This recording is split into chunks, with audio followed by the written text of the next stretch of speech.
The first time I saw Evelyn Marwood wielding a pressure washer like a medieval knight with a lance, I thought I'd stumbled into a fever dream.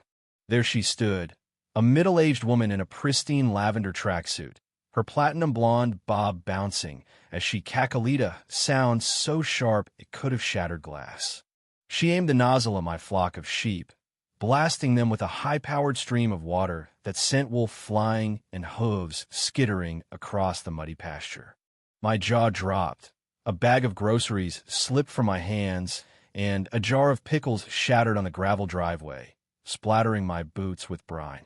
Meanwhile, my prize ewe, Daisy, executed a panicked somersault into the water trough, her bleeding drowned out by Evelyn's triumphant shrieks. It was chaos. It was madness. And it was the moment I realized my quiet life as a sheep farmer had just collided with the unhinged wrath of the Pinecrest Estates Homeowners Association. I never wanted to live next to Pinecrest. The place was a pastel-colored fortress of manicured lawns, identical mailboxes, and a rulebook thicker than a phone directory. But the land I'd bought, a sprawling 10 acres with a rickety farmhouse and a barn that smelled of old hay and older dreams, had been too good to pass up. The pasture was a sea of green, perfect for my 30-odd sheep and my ornery ram, Brutus, whose horns curled like a Vikings war trophy. I'd moved in 6 months ago, expecting solitude and the simple rhythm of rural life. Instead, I got Evelyn Marwood, HOA president and self-appointed dictator of suburban perfection, as my next-door neighbor. The trouble started with a gate. Not even a fancy one, just a weathered wooden thing I'd built to keep my sheep from wandering into Pinecrest pristine territory. Evelyn had spotted it the day I unloaded my trailer, her hawkish eyes narrowing as Brutus led the flock into their new home. She'd marched over in her designer sneakers, a clipboard clutched like a shield, and introduced herself with a smile so tight it could have doubled as a VYC grip. "I'm Evelyn Marwood," she'd said, her voice dripping with honeyed venom. "We don't do livestock here. It's in the aesthetic covenant." I'd pointed out, politely, that my property wasn't part of her HOA. That was the wrong move. Her smile vanished, replaced by a glare that promised retribution, and from that day forward, it was war. Evelyn wasn't just a control freak, she was a force of nature, a hurricane in human form. She ruled Pinecrest with an iron fist and a megaphone, her chihuahua, Sir Reginald, trotting at her heels in a tiny bow tie. She'd once fined a family $200 for hanging a wind chime that disrupted the auditory harmony. Another time, she'd organized a petition to ban a retiree's birdhouse because its shade of blue clashed with the community's approved palette. My sheep? To her, they were an abomination, smelly, bleeding affronts to property values. She'd sent me letters on embossed stationery, demanding I CIVY Lisa them. I'd ignored her, figuring she'd tire herself out. I was wrong. That morning, as I stood frozen at the top of my driveway, watching Evelyn turn my pasture into a soggy battlefield, something inside me snapped. The pressure washer roared like a dragon, its jet car VYing chaos through my flock. Lambs huddled under a bench, shivering. Brutus, soaked and furious, glared through the mist like a warrior sizing up an enemy. And Evelyn, she stood just beyond the property line, on Pinecrest's side, next to a fire hydrant she'd somehow commandeered. A nervous-looking maintenance worker in a neon vest hovered nearby, holding a wrench and muttering apologies I couldn't hear over the water's roar. "Cleanliness is next to godliness," Evelyn shouted, aiming the stream at a particularly fluffy ewe. "These woolly heathens need a bath." Her laughter rang out again, wild and unhinged, as if she were auditioning for the VY lane in a low-budget horror flick. I dropped the rest of my groceries, eggs cracked. A loaf of bread rolled into a puddle and charged down the hill, slipping in the mud as I went. "Evelyn, what the hell are you doing?" I bellowed, vaulting over the gate. My boots sank into the soggy earth, and a stray jet of water caught me square in the chest, soaking my flannel shirt. She flinched, just for a second, but her grin didn't falter. "They're overheating," she yelled back, as if this were a perfectly rational explanation. I'm doing you a favor, shepherd boy. She adjusted her grip on the nozzle, sending another blast toward Brutus, who dodged with surprising agility for a ram his size. Turn it off, I roared, my voice raw with fury. This is animal cruelty. I knelt beside Daisy, who'd climbed out of the trough and was trembling, her wool matted with mud. Evelyn raised an eyebrow, her lips curling into a smirk. They didn't complain, she said, shrugging. Maybe they like it. Then, as if bored, she dropped the pressure washer into the grass, where it sputtered and died. She dusted off her hands, muttered something about ungrateful peasants, and sauntered back toward Pinecrest, the maintenance guy trailing behind her like a scolded puppy. I stayed there, kneeling in the muck, my heart pounding as I checked Daisy for injuries. Brutus nudged my shoulder, his wet wool dripping onto my arm, and fixed Evelyn's retreating figure with a stare that could have melted steel. The silence that followed was deafening. My sheep regrouped under the old sycamore tree, their bleats soft and shaken. I spent hours cleaning them up, brushing mud from wool, bandaging a lamb's scraped leg, whispering apologies I knew they couldn't understand. But as the sun dipped below the horizon, painting the sky in shades of orange and pink, a fire kindled in my chest. This wasn't over. Evelyn had crossed a line, and I wasn't the type to let it slide. I glanced at Brutus, still standing sentinel by the gate, and muttered, "We'll get her, big guy, one way or another." The next morning, I woke to a knock on my door. It was an animal control officer, a wiry man with a clipboard and a tired expression. Evelyn had filed a complaint, claiming my sheep were a public nuisance and that I was operating an unlicensed petting zoo. I invited him in, offered him coffee, and walked him through the pasture. He inspected the barn, scratched Brutus behind the ears, and even chuckled when I showed him the sunglasses I sometimes perched on the ram's head for laughs. "They look happy to me," he said, snapping a photo of Brutus for his daughter. "No violations here." He left with a wave, but the VY sit left a sour taste in my mouth. Evelyn wasn't just petty, she was relentless. I decided to fight fire with fire. Pinecrest's HOA meetings were open to the public, even if I couldn't vote. So, every Wednesday night, I started showing up at the community Centera sterile box of a building with fluorescent lights and folding chairs arranged in perfect rows. I'd sit in the back, sipping coffee from a thermos shaped like a sheep's head, my work boots Leah VYing faint mud streaks on the linoleum. Evelyn ran the meetings like a dictator, her voice booming through a handheld mic as she doled out fines and lectured about community standards. I twitched every time I raised my hand during the open forum, though she never called on me. The other residents, mostly cowed neighbors with forced smiles, watched me with a mix of curiosity and fear.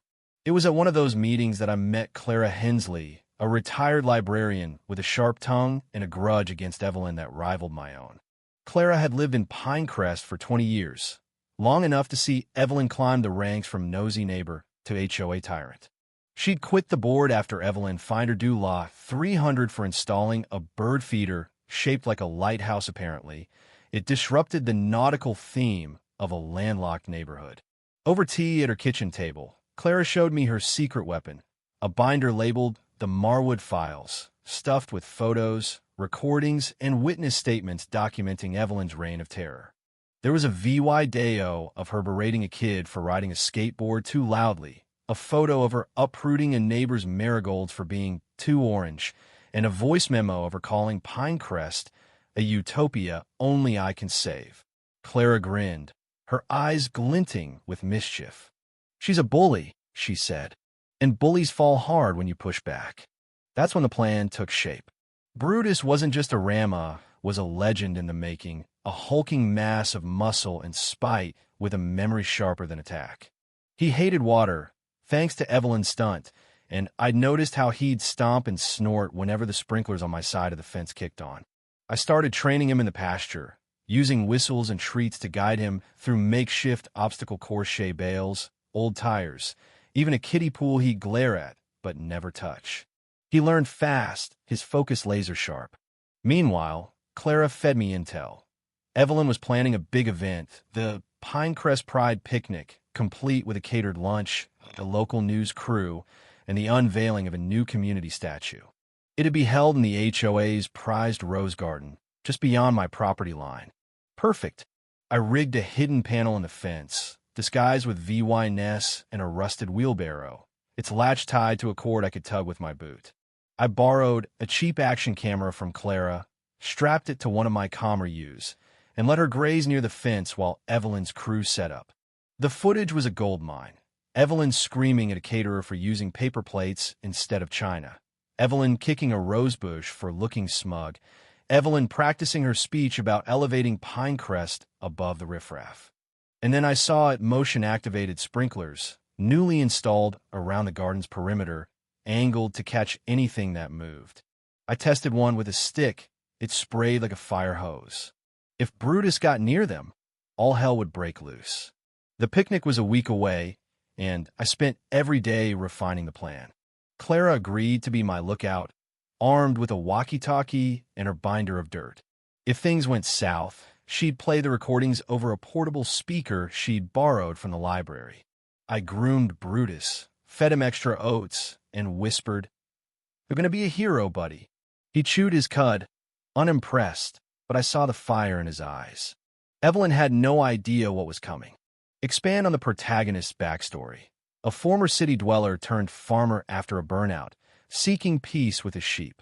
Introduce secondary characters. A quirky vet who loves Brutus, a teenage neighbor who secretly admires the sheep, and a rival farmer who warns about Evelyn's past vendettas. Detail Evelyn's early harassment, fake noise complaints, a petition to seize the sheep, a failed attempt to bribe the protagonist into Leah VYing. Build tension with small skirmishes. Evelyn's sprinklers soaking the protagonist's porch, Brutus headbutting a Pinecrest sign in retaliation. Deepen the protagonist's alliance with Clara. Flashbacks to her battles with Evelyn, her decision to fight back after years of silence. Add a subplot. Evelyn recruits a shady lawyer to challenge the protagonist's property rights, forcing him to dig into old land deeds. Expand the training montage. Brutus mastering complex signals, the protagonist bonding with his flock, a near disaster when a lamb gets stuck in the fence. Introduce a twist.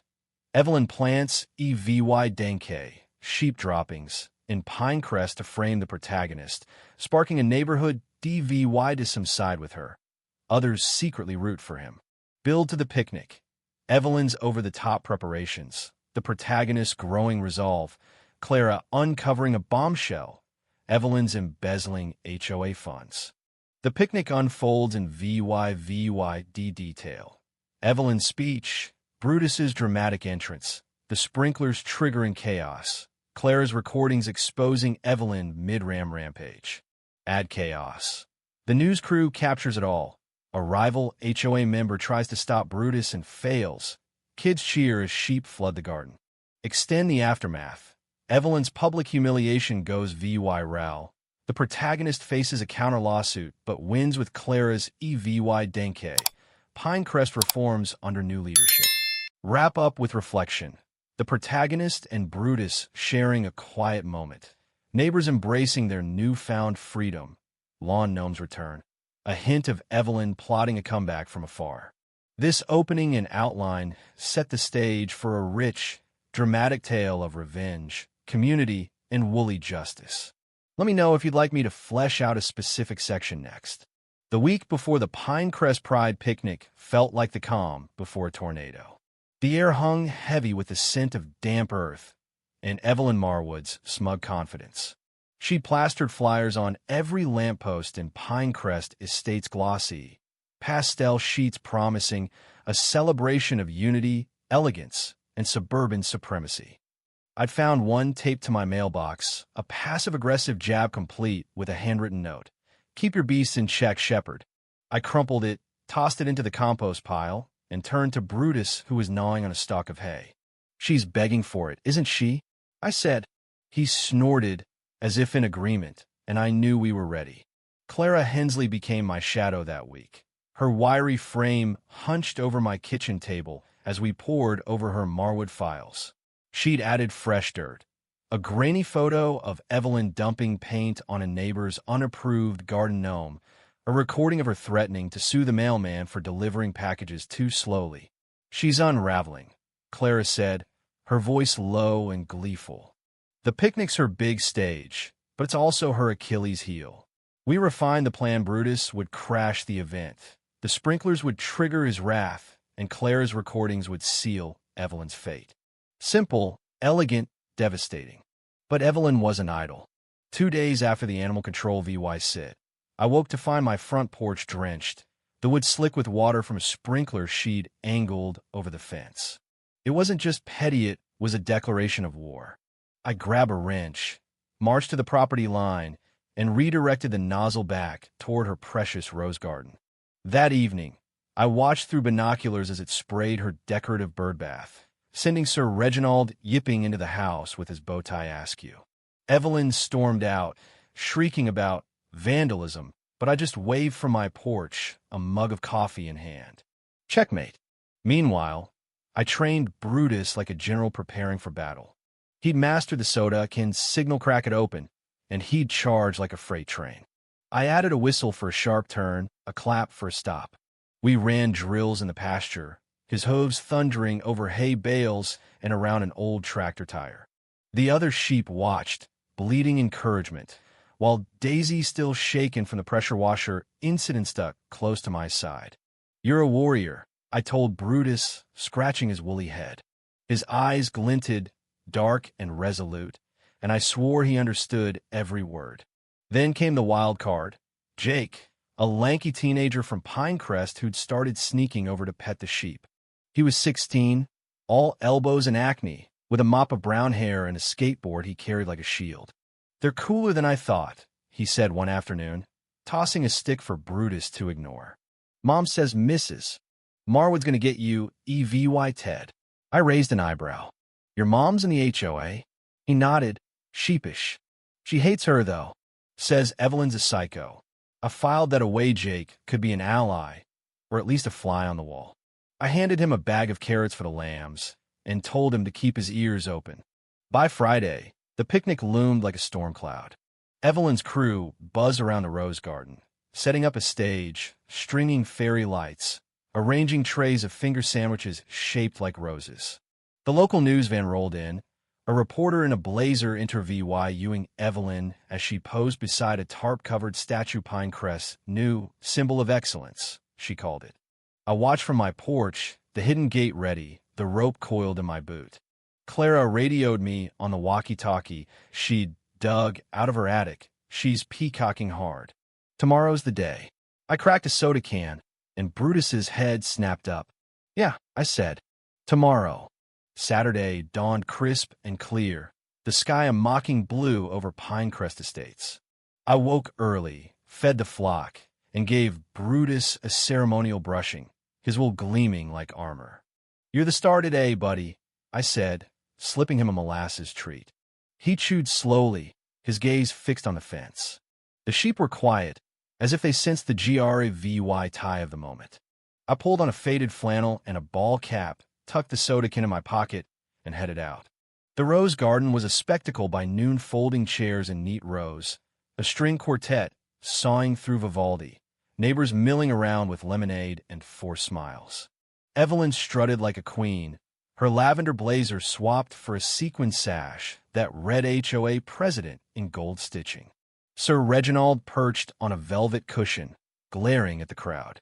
The news crew hovered near the stage, their camera trained on the tarp-covered statue. Clara sat by the refreshment table, her tablet hidden in a picnic basket, her walkie-talkie clipped to her belt.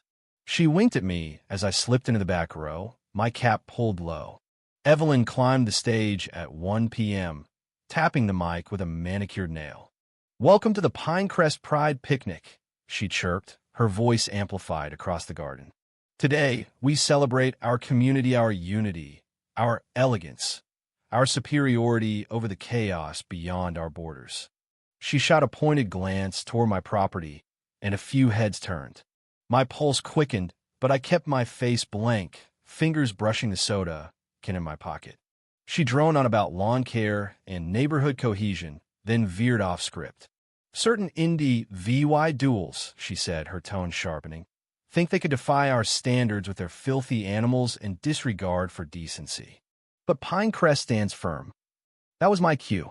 I slipped the can from my pocket, cracked it open with a slow, deliberate hiss. The sound cut through the garden like a gunshot. Beyond the fence, bushes rustled. The hidden gate creaked. And then Brutus exploded into VYEW. He didn't just charge, he erupted, a woolly juggernaut with horns lowered and eyes blazing. The crowd gasped, chairs toppling as people scrambled back. The sprinklers kicked on, jets of water hissing to life as Brutus crossed the lawn. That was the trigger, let out a bellow that shook the ground, his hooves pounding a warpath straight for the stage. Evelyn's mic slipped, feedback screeching as she yelped, "What is that?" The news camera swung toward Brutus, capturing every glorious second. He barreled past the refreshment table, knocking over a tray of sandwiches. The string quartet scattered, a VY Olin bow flying into a rosebush. Sir Reginald leapt from his cushion, yipping hysterically, and bolted under a table. Evelyn tried to run, her heels catching on the stage's edge, but Brutus was faster. He didn't gore her, didn't need to. With a calculated lunge, he headbutted the statue's tarp, ripping it free. The symbol of excellence was revealed, a gaudy, 6-foot concrete gnome with a pointy hat and a smug grin. The crowd froze, then someone snickered. Brutus snorted, water dripping from his wool, and charged again. Evelyn dodged, tripping over a garden hose, and landed in a decorative fountain with a splash that sent lily pads flying. The sprinklers hit her full force, soaking her sash and turning her mascara into black rivers. Clara hit play on her tablet, and Evelyn's voice boomed over the chaos. These peasants wouldn't know class if it bit them. I'd rather torch this place than let them ruin my VY shown. The crowd turned, stunned, as more clips played her raging at kids, insulting neighbors, admitting she'd rigged last year's HOA election. Phones came out, recording the meltdown. Brutus, satisfied, trotted back toward the fence, pausing to glare at the gnome one last time. Evelyn floundered in the fountain, shrieking about lawsuits, but the laughter started first a chuckle, then a wave, rolling through the garden like thunder. The news reporter, barely containing her grin, narrated into the camera, a suburban showdown for the ages. I walked through the wreckage, patting Brutus as I passed. "Good boy," I whispered. Clara handed me her teacup with a smirk. "Well done, Shepherd." The VY Deo hit the internet by dusk, titled HOA Tyrant vs. Ram of Justice. It racked up 1 million VYUs overnight. Memes of Brutus and Evelyn flooding social media. The local news ran it on repeat, dubbing me the shepherd who fought back. Evelyn resigned the next day, citing health concerns, and retreated to her house, blinds drawn. Pinecrest's HOA board scrambled, electing Clara as interim president. Her first decree? Repeal the gnome ban. Her second? A formal apology to me, delivered with a basket of muffins and a promise to dismantle the sprinklers. But it wasn't over. A week later, I got a summons. Evelyn was suing me for emotional distress and property damage. She claimed Brutus had traumatized her and that the gnome's cracked base, he'd nudged it a little too hard. Cost due law $5,000. I laughed, then called Clara. She dug deeper into her files and found gold. Bank statements showing Evelyn had siphoned HOA dues into a personal account, tens of thousands over years. We countersued, and the case hit the county courthouse like a bombshell. The trial was a circus. Evelyn sobbed on the stand, clutching Sir Reginald, while her lawyer argued Brutus was a dangerous weapon. I brought Brutus to the courthouse steps for the cameras, his sunglasses perched jauntily, and testified about her harassment. Clara presented the recordings and financial records, her voice steady as she dismantled Evelyn's facade. The judge, a grizzled man with a soft spot for livestock, he'd grown up on a farm, ruled in my favor. Evelyn lost everything: her presidency, her credibility, and a hefty chunk of her SAVY NGS and penalties. Pinecrest changed after that. Neighbors waved when I drove by. Kids begged to pet the sheep, and lawn gnomes popped up like wildflowers. Jake started a Brutus fan club, selling t-shirts with his face and the tagline King of Hooves. I framed Clara's apology letter and hung it in the barn, right next to Brutus's medalla tin star Clara had made from a cookie cutter. The sheep grazed in peace, the fence untouched, the sprinklers gone. One evening, as the sun dipped low, I found a note taped to my gate. "You'll regret this, Shepherd." No signature, but I knew the handwriting Evelyn's loopy scrawl. I tucked it into my pocket, glancing at Brutus, who was chewing grass by the sycamore. "She's welcome to try," I said, patting his head. He flicked an ear, unimpressed, and went back to his meal. I smiled. Whatever came next, we'd face it Togatherm, Brutus, and a flock that had seen me through the storm. If you were the one in this story, how would you react? Would you stand up and fight back, or accept the unreasonable pressure and control from the HOA? Share your thoughts in the comments below. And don't forget to subscribe, like, and share this video with more people. Your small action gives us the motivation to keep bringing you more intense and engaging stories. Thanks for watching, and we'll see you in the next video.